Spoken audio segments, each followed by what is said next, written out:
Hola, bienvenidos al canal Viviendo con Dolor y en el vídeo de hoy hablaremos de cómo mantener una microbiota intestinal sana nos puede ayudar para evitar multitud de enfermedades. Bueno, pues vamos a ver un poco cómo funciona esto de la microbiota intestinal. ¿Qué es la microbiota intestinal? También llamada antes como flora bacteriana o flora intestinal, ¿de acuerdo? Y es un conjunto de microorganismos en el que hay bacterias, virus y hongos que viven en nuestro intestino, que llegan a ser hasta, se ha hablado de hasta 100 billones de microorganismos los que existen en nuestro intestino, que va a haber entre 500 y 1000 especies diferentes y que incluso el número de microorganismos que tenemos nosotros en nuestro cuerpo es superior al número de células, ¿de acuerdo? Entonces, ¿dónde se encuentra esa microbiota? No solo se encuentra en el intestino es donde más microbiota existe, y es la más estudiada, pero también existe a nivel oral, en la boca, en la lengua, en los dientes, en las encías. También existe a nivel vaginal, en el cual aquí prácticamente casi todos son lactobacillus, y en la piel también existen, ¿de acuerdo? Entonces, ¿qué es mantener una microbiota sana? Requiere tener una gran riqueza y variedad de especies. Ya hemos visto que puede haber entre 500 y 1000, pues cuanto más especies tengamos y más número de microorganismos va a ser mucho mejor. Que sean resistentes, que sean resilientes y estables en el tiempo y que tengan una gran riqueza de genes microbianos. Así como nuestras células, se ha visto que tienen entre unas 23.000 genes, tienen las células eucariotas, digamos, pues los microorganismos de la microbiota pueden tener hasta varios millones de genes cada uno, ¿de acuerdo? Entonces, es también mantener una gran riqueza de genes microbianos nos hace tener una microbiota sana. Digamos que con el paso del tiempo se ha perdido mucha microbiota intestinal. Se analizan la microbiota intestinal de nuestros antepasados y se ha visto que realmente en las últimas décadas hemos perdido hasta un 90% de la microbiota intestinal. ¿Debido a qué? A que existe una sobreexplotación de los terrenos, con lo cual los alimentos que obtenemos de la agricultura y digamos cada vez tienen menos nutrientes y menos microorganismos, y al uso de pesticidas, ¿de acuerdo? En cuanto a cómo evoluciona según nuestra edad, pues se admite prácticamente que el niño al nacer prácticamente no tiene microbiota, aunque hay autores que dicen que incluso en el embarazo también influye el impacto del embarazo en la microbiota intestinal, ¿de acuerdo? Entonces, el recién nacido, digamos, va adquiriendo poco a poco esa microbiota hasta los 3 años y ahí ya más o menos ya tiene una microbiota similar al adulto, ¿vale?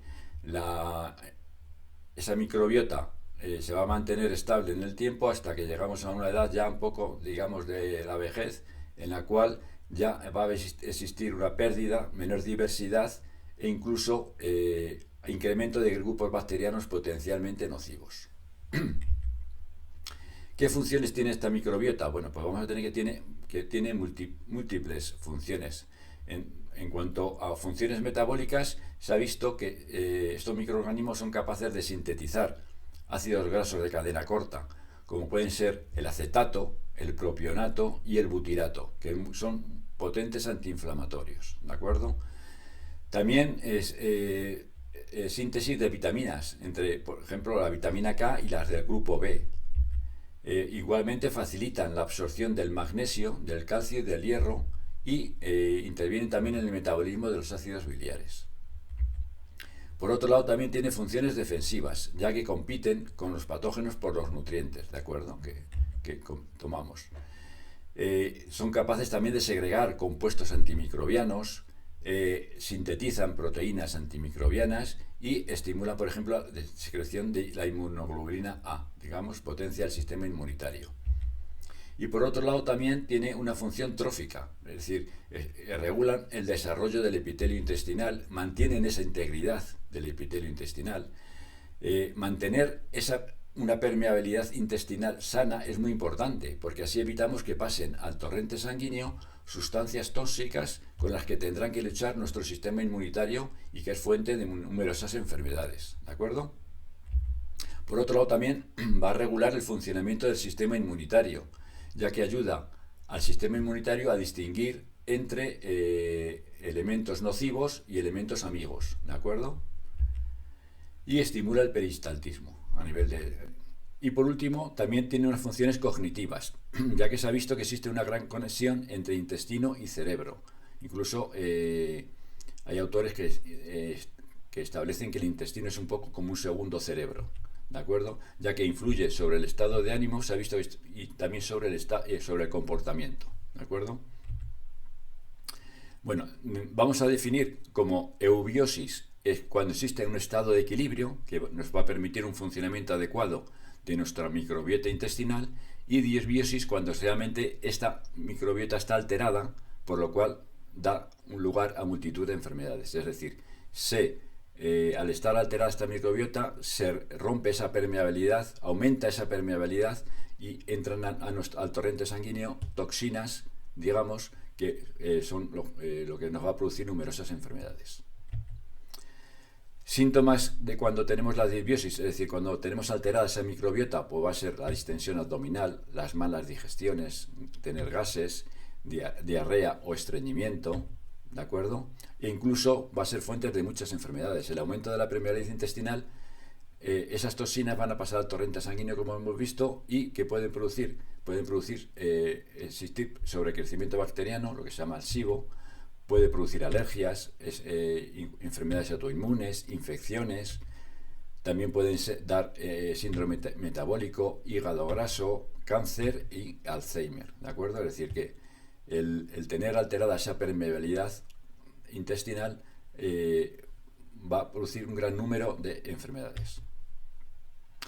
Bueno, ¿qué factores influyen en tener una microbiota intestinal sana? Hay factores sobre los que no podemos actuar sobre ellos, como por ejemplo la genética, ¿de acuerdo?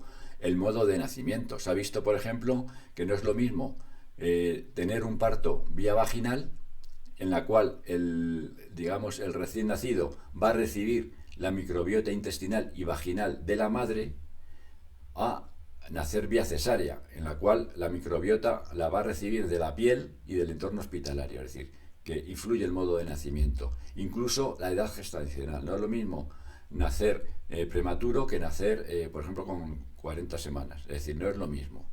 La influencia de la microbiota va a ser diferente. Y lo que hemos visto, cuando hemos visto cómo influye la edad, es decir, no es lo mismo tener 40 años que 80 años, ¿de acuerdo? Vamos a tener una microbiota intestinal diferente. Pero sí que hay otros factores sobre los que podemos influir. Por ejemplo, la alimentación. La alimentación es la principal forma, lógicamente, porque nuestra alimentación es lo que va a ir al intestino y ahí es donde va a modular esa microbiota intestinal, ¿de acuerdo? Entonces, ¿qué alimentos son probióticos? Hablamos de alimentos probióticos, aquellos que poseen esos microorganismos buenos de la microbiota, ¿vale? Pues son ricos en probióticos los productos fermentados, por ejemplo el yogur, el kéfir, el kimchi. Alimentos crudos curados, por ejemplo el jamón y la cecina, también son ricos en probióticos, en estos microorganismos buenos, digamos. Los encurtidos y el chucrut también. Y el vinagre de manzana, por ejemplo, todos estos alimentos, pues lógicamente, si consumimos estos tipos de alimentos, potenciamos nuestra microbiota intestinal, ¿de acuerdo? Y los llamados prebióticos. Los prebióticos son los que sirven de alimento a los probióticos, ¿vale? Y ahí, sobre todo, serían los alimentos que tienen fibra, los vegetales, ¿de acuerdo? Se recomienda tomar vegetales de todos los colores para asegurarnos de tener el mayor número de especies de nuestra microbiota, ¿vale? Cada alimento va a tener unos microorganismos diferentes, con lo cual, cuanto nuestra alimentación sea más variada, mejor va a ser para conseguir mayores especies de probióticos. El segundo factor que sí que podemos modificar y que influye es hacer ejercicio regular y moderado. Se ha visto que el hacer ese ejercicio regular y moderado reduce la inflamación y la permeabilidad intestinal. Igualmente, favorece el desarrollo de especies bacterianas beneficiosas. Se ha visto también que mejora la composición de esos metabolitos microbianos y que aumenta la cantidad de bacteroides intestinales. Es decir, que se ha visto que el ejercicio regular y moderado. Ya hemos hablado otras veces, cuando hemos visto el tema del ejercicio, que el ejercicio intenso no tiene estos beneficios, ¿de acuerdo? Es decir, debe ser moderado, pero hacerlo de forma constante, ¿vale? No, tampoco hace falta, tampoco es hacerlo solo un día y ya está, no. Hay que hacerlo de forma constante, sea regular. El tercer factor que influye es el estrés. El estrés ya hemos visto que es bueno, pues uno de los principales causantes de múltiples enfermedades. Se ha visto que el estrés disminuye la diversidad de la microbiota intestinal, que va a aumentar la permeabilidad intestinal, es decir, va a generar la disbiosis, y un estrés crónico desequilibra, digamos, las bacterias intestinales. Con lo cual, bueno, pues tener lo que hemos visto otras veces, cómo controlar ese estrés, sería beneficioso para mantener una microbiota intestinal sana. Y por último, el sueño. El sueño ya lo vimos en el vídeo anterior. Lo importante es de que tener un sueño reparador, ¿vale? Ya que el sueño influye sobre la microbiota intestinal, pero a su vez también la microbiota intestinal influye sobre el sueño, ¿de acuerdo? Tienen ese feedback. La falta de sueño va a alterar la microbiota intestinal, lo cual hay que dormir suficientes horas y en horarios regulares, ya como vimos en el vídeo sobre el sueño.